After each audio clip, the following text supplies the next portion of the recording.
आप सभी लोग जानते हैं कि जैसे ही सर्दियों का मौसम शुरू होता है तो सभी माता बहनों के मन में, सभी लोगों के मन में, बुजुर्गों के मन में, बच्चों के मन में यह प्रश्न जरूर आता है कि बाथरूम या शौच जाने के बाद हम दिया बाती कैसे करें।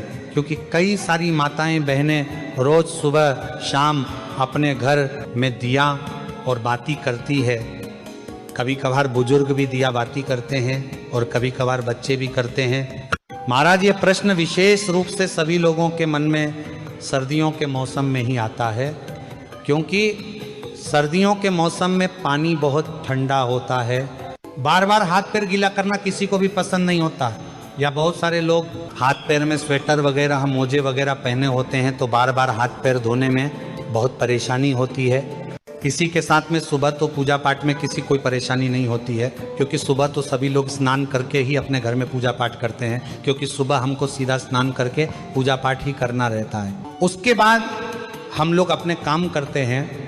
पर प्रश्न आता है शाम के समय में, क्योंकि शाम होने तक सभी लोग अपने कामों में व्यस्त रहते हैं और पूरे दिन भर में आप लोग बाथरूम कई बार जाते होंगे और कुछ लोग पूरे दिन भर में कभी कभार शौच भी चले जाते होंगे।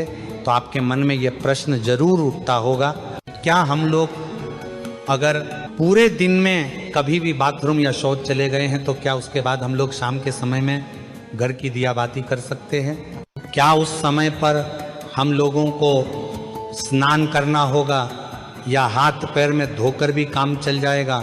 तो ये सारी अद्भुत जानकारी आपको इस वीडियो में हम देने वाले हैं। महाराज, इसमें कोई शर्माने वाली बात नहीं है, क्योंकि यह भगवान की पूजा पाठ से जुड़ा हुआ प्रश्न है, इसलिए आपको इसके बारे में जरूर जानना चाहिए। यह प्रश्न आपको सिर्फ और सिर्फ सर्दियों के मौसम में आएगा, क्योंकि इस मौसम में शुद्धता का ध्यान रखने में, बार बार हाथ पैर धोने में, स्नान करने में लोगों को परेशानी होती है, क्योंकि पानी बहुत ज़्यादा ठंडा होता है। देखिए महाराज, आपने सुबह एक बार अपने घर में दिया बाती कर लिया, मंदिर में जाकर भी अगर आप दिया बाती करते हैं तो सुबह तो आप सीधा स्नान करके पूजा पाठ या दिया बाती करते हैं, तो सुबह तो किसी को कोई परेशानी नहीं रहती है। पर सुबह के बाद में आपके पास पूरा दिन रहता है और फिर शाम का समय आता है। महाराज, अब शाम होने तक बहुत सारे लोग पूरे दिन भर में बाथरूम जाते हैं, कुछ लोग शौच भी जाते हैं, तो यहाँ पर आपके मन में अशुद्धि आ जाती है, यानी कि आपका शरीर उस समय पर अशुद्ध हो जाता है जब आप बाथरूम जाते हो या शौच जाते हो। इसके बाद अब आप अपने घर में सीधा दिया बातें करने के लिए नहीं जा सकते। तो आखिर कौन सा वह नियम है जिसका अगर आप लोग बाथरूम या शौच जाते समय पालन करेंगे तो आप अशुद्ध नहीं होंगे बल्कि शुद्ध रहेंगे और शाम के समय की दिया बाती बिना स्नान किए कर सकेंगे? महाराज, सबसे पहले ये जो नियम है विशेष रूप से माताएं बहनें इसका पालन करें, क्योंकि ज़्यादातर घर की माताएं बहनें ही शाम के समय की दिया बाती करती हैं। महाराज, सर्दियों के समय में आप पूरे दिन भर में जब भी बाथरूम जाती हैं तो उस समय के लिए सबसे पहले आप नियम सुन लीजिए, उसके बाद हम आपको शौच का नियम बताएंगे। सुबह स्नान करने के बाद, पूजा पाठ करने के बाद आप पूरे दिन भर में जब भी बाथरूम जाती हैं तो आप लोगों को बाथरूम से आने के बाद मात्र ये 3 काम करने हैं। ये 3 काम करने के बाद आप शुद्ध रहेगी और शाम के समय की दिया बाती भी कर सकेंगे। सबसे पहले जब आप बाथरूम जाएं तो बाथरूम से लौटने के बाद आप सबसे पहले अपने हाथों को धोए, अपने पैरों को धोए, उसके बाद 3 बार कुल्ला करें। कुल्ला का मतलब है मात्र ये 3 काम करने हैं। ये 3 काम करने के बाद आप शुद्ध रहेगी और शाम के समय की दिया बाती भी कर सकेंगे। सबसे पहले जब आप बाथरूम जाएं तो बाथरूम से लौटने के बाद आप सबसे पहले अपने हाथों को धोए, अपने पैरों को धोए, उसके बाद 3 बार कुल्ला करें। कुल्ला का मतलब है कि अपने मुंह में पानी ले, मुंह को थोड़ा साफ करें और पानी बाहर फेंक दें। यह प्रक्रिया आपको 3 बार करनी होती है, मतलब 3 बार कुल्ला करना रहता है। इसके बाद आखिरी में थोड़ा सा पानी अपने मुंह पर अगर आप लोग मार लेते हैं या एक हाथ गीला करके अपने मुंह पर फेर लेते हैं तो आप पूर्ण रूप से शुद्ध हो जाते हैं। महाराज, ये नियम सिर्फ माता बहनों के लिए नहीं बल्कि सभी लोगों के लिए है, चाहे आप बुजुर्ग हो, चाहे आप पुरुष हो, चाहे आप बच्चे हो। अगर आप बाथरूम से लौटने के बाद इस तरीके से ये 3 कार्य करते हैं तो आप पूर्ण रूप से शुद्ध हो जाते हैं।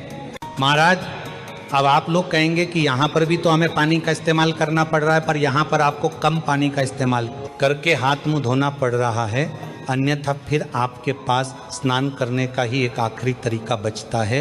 आप चाहे तो हाथ मुंह धोने के लिए गर्म पानी भी करके रख सकते हैं, इसमें कोई परेशानी नहीं है। पर बाथरूम से लौटने के बाद अगर आप ज़्यादा कुछ ना भी कर पाए तो अपने हाथ पैर जरूर धोएं। महाराज, अब कुछ माताएं बहनें या कुछ लोग ऐसे हैं जो सुबह अपने घर से बाहर ऑफिस ड्यूटी अपने काम पर जाते हैं, तो उनके मन में यह प्रश्न जरूर आएगा कि हम लोग बाहर रहकर इस नियम का पालन कैसे करें। तो महाराज, अगर आप लोग बाहर काम करने जाते हैं, ऑफिस या ड्यूटी जाते हैं, तो उस जगह पर आप इस नियम का पालन नहीं कर पाएंगे, क्योंकि उस समय पर आप पैरों में मोजे और जूते पहने होंगे या वहाँ पर आपको वैसा स्थान ना मिले कि आप अपने हाथ मुंह धो सके। तो इसलिए बाहर रहकर ये सारे नियम संभव नहीं हैं। तो जितने भी लोग बाहर रहते हैं, पूरा दिन काम करते हैं और शाम को अपने घर पर लौटते हैं, उनके लिए एक अलग नियम है। महाराज, अगर आप सभी लोग शाम को अपने घर लौटकर अगर गर्म पानी से स्नान कर सकें तो बहुत अच्छी बात है। अन्यथा अगर आप ऐसा ना भी कर पाए तो आप लोग शाम के समय अपने घर पर आए तो आपने जो कपड़े पूरे दिन पहन कर रखे हुए थे उनको उतार कर अलग रख दें, और सबसे पहले आप ऑफिस या ड्यूटी से आकर अच्छे से गर्म पानी से, ये ठंडे पानी से हाथ मुंह जरूर धो लें, कुल्ला भी जरूर कर लें। उसके बाद आप अच्छे साफ सुथरे कपड़े पहन लें।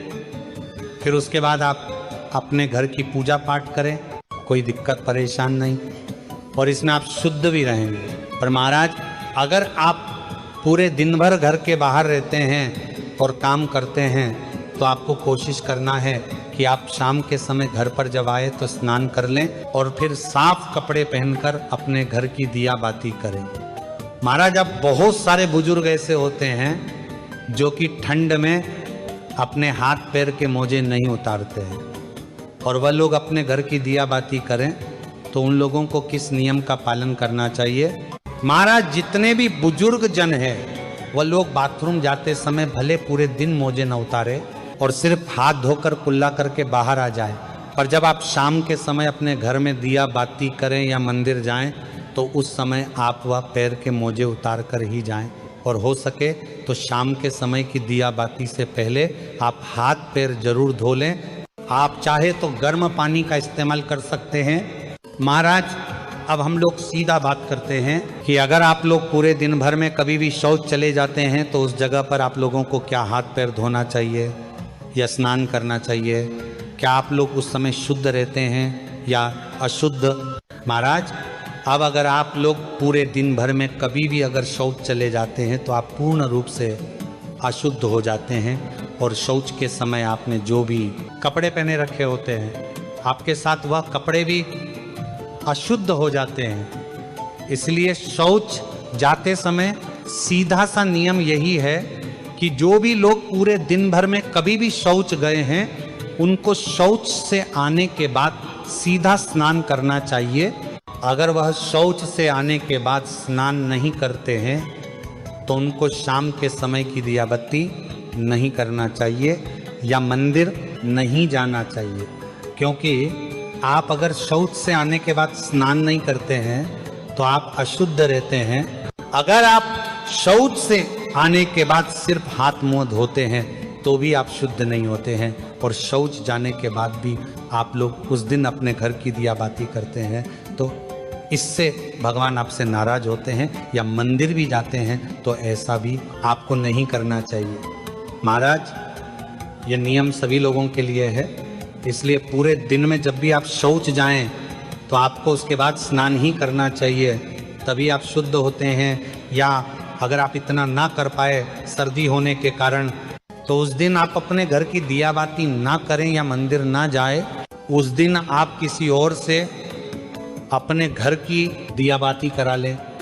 महाराज यहाँ पर प्रश्न ये आता है कि सर्दियों के समय ज़्यादातर लोग मोटे मोटे कपड़े या स्वेटर वगैरह पहने रहते हैं, तो अगर वह शौच जाते हैं तो इतनी सारी चीज़ों को धोना संभव नहीं है, तो वह क्या करें? तो महाराज उस समय पर आप जब शौच जा रहे हो तो उतने ही कपड़े पहन कर जाएं जितने को आप बाद में धो सके, बाकी के कपड़े उतार कर बाहर रख जाएं और शौच से लौटकर आप खुद स्नान करें, उन कपड़ों को भी धोए जिन्हें आप पहन कर गए थे।